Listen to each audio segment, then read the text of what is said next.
Merhaba arkadaşlar, kanalımıza hoş geldiniz. 7 yıl dizi setlerine ara veren Bergüzar Korel geri dönüşe hazırlanıyor. 3 çocuk annesi Bergüzar Korel 7 yıl aradan sonra setlere dönüyor.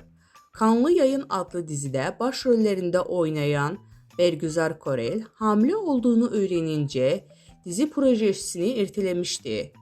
Korel için ertelenen proje 2 yıllık ardından çekime hazırlanmaya başladı. Başarılı oyuncu dizide Müge Anıl gibi bir televizyoncuya hayat verecek.